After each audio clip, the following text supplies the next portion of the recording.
let's talk about it. So Trey is doubtful versus the Bills. He's probably not going to play. Good chance he doesn't. Then, of course, we have the Ravens after that. Very, very important game. Obviously, every game is important. Dolphins, Cardinals, Brownies, yet again. Now, the question is, right, we've already talked about this many times on the channel.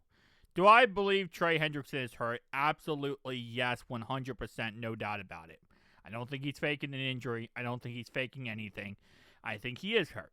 What I think is he's making the injury a lot more severe than it is because he's making a business decision. Him coming back this year doesn't make logical sense. Not for him, at least.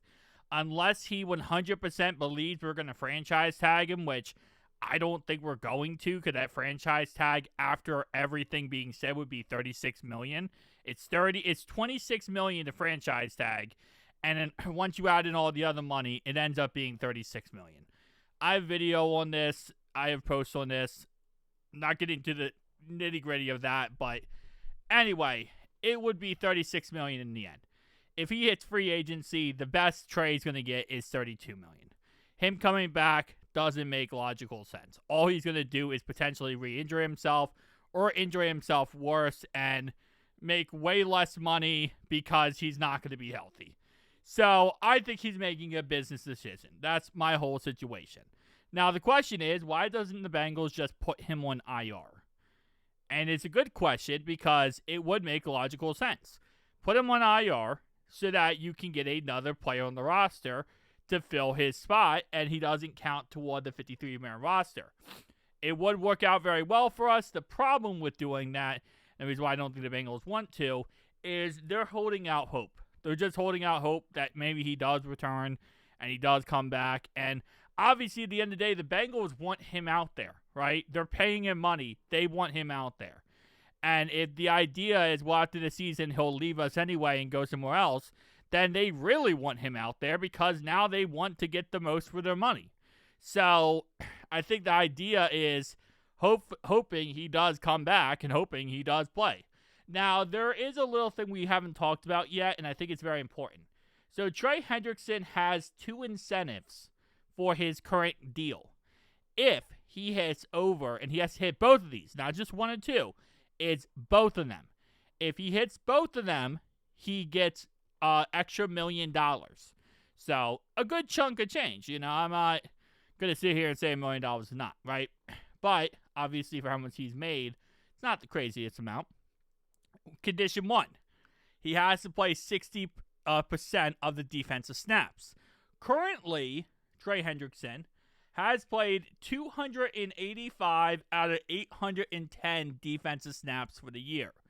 So, could he, in the last 4 weeks, theoretically speaking, get up to 60%?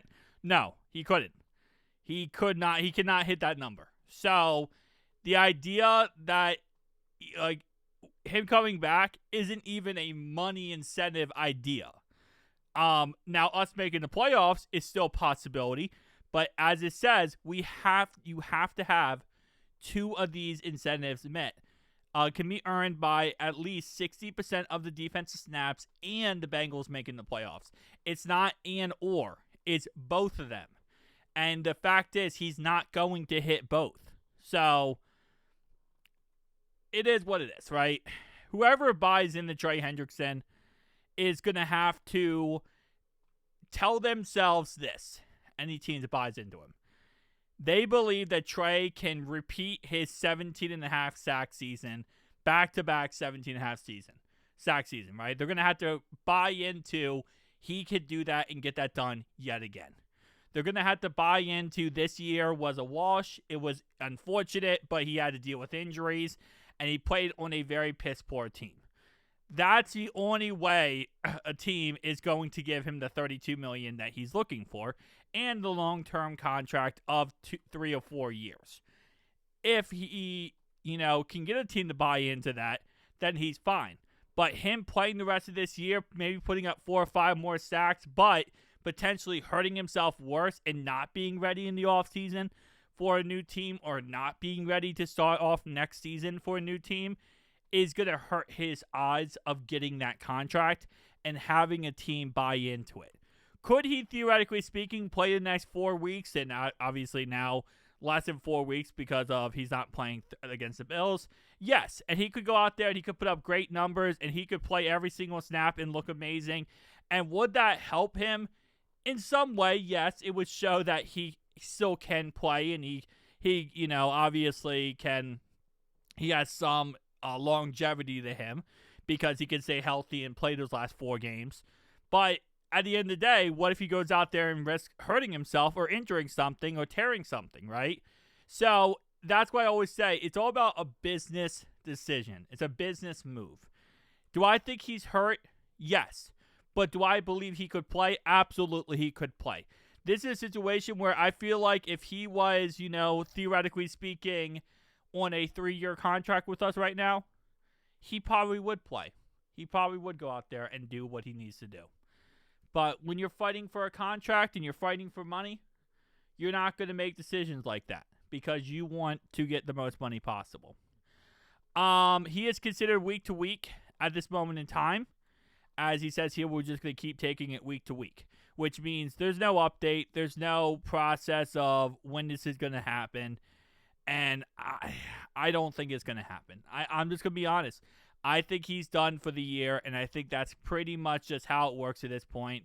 But the Bengals are not going to put him on IR. They're going to try to keep this idea open that he's coming back. But we'll see how everything works out. At the end of the day, tell me down below your thoughts and opinions. It sucks, man. It sucks. Now, if you're wondering, well, what about the update on Jermaine Burton? I don't think McDonald's has hired him yet. But once they hire him, I'll tell you. Anyway, last update we'll talk about is, of course, Taj Brooks potentially going to play this upcoming game versus the Bills and T. Higgins, which is always awesome. So we're going to have those guys back for this game. As long as they pass out of concussion protocol, which they should, we'll be fine and we'll have those guys back. And that will help us out greatly. So, again, it is what it is, man. It sucks. I wish we had Trey out there. I wish Trey could play. I wish, you know, the situation didn't go the way it did.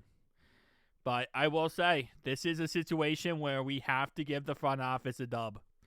The front office this offseason said we are not going to give Trey a long-term contract, meaning long-term guaranteed contract. They said they give him 3 years. They give him 3 years over $100 million. But they said we're not guaranteeing more than 1 year because they didn't believe that he could stay healthy and play the whole entire season, and let alone play multiple seasons. And the front office said we're not going to guarantee more than 1 year because we're not going to risk it. We're not going to risk that money. And this is a rare front office W where they said we're not going to risk that money, and it worked out for them in the end. And this is like a situation where, hey, it's 4th and 1. You decide to go for it, right? You get the first down. You look like the best coach ever. You look like the best GM ever. You look at the smartest person in the building, right? You get the first down on that 4th and 1 late in the game at your own 20-yard line when you're up by 1 point, and you look smart. You don't get it. You give the opponent the ball in field goal range, and they beat you. You look like the biggest idiot. Everyone hates you, right? If Trey went out there this year and put up 17.5 sacks again, and he played all 17 games plus playoff games, the front office would be looking like the biggest chumps, idiots ever. Could he be making 40-some-odd million at the end of this year? There's always two sides of the coin. There's a side that makes you look like an idiot, and there's a side that makes you look smart. The Bengals front office, for the once in their life, for the first time in a very long time, are coming away from this looking smart. So, I mean, there's a chance that a team isn't willing to pay Trey $32 million. There's a chance that a team is going to, at most, offer Trey $26 million after his injuries this year. And at that point, the Bengals might get him cheaper than a franchise tag, or cheaper than they would have paid him this offseason. And I know that's crazy to say, but hey, listen, he's 31 years old, going to be 32 during next season. And, you know, he's obviously injuries and putting up the same production numbers. There's going to be situations to get talked about. And if he leaves us, we get a third-round compensatory pick in the end. So, it is what it is. How I look at Trey is I love Trey. I do. I absolutely love him.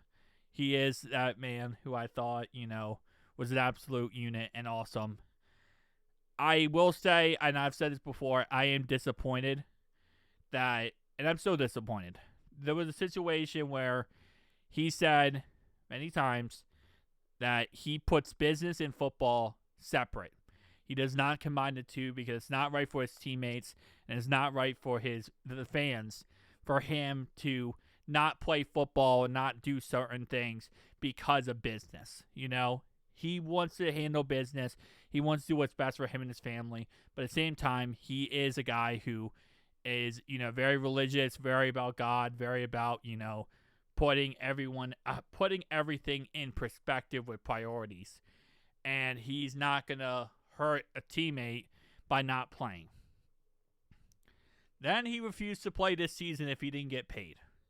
Then this offseason happened, and there's a lot of things that I don't hold against him. And I'm not like I dislike him or hate him. I don't. I still love Trey.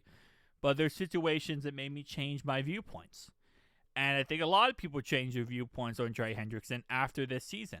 Because when you do present yourself like that, and you do present yourself in that manner, where you are more about the team, more about, whatever it takes. He's the one who said, hey, trade me if it means that the Bengals get a Super Bowl.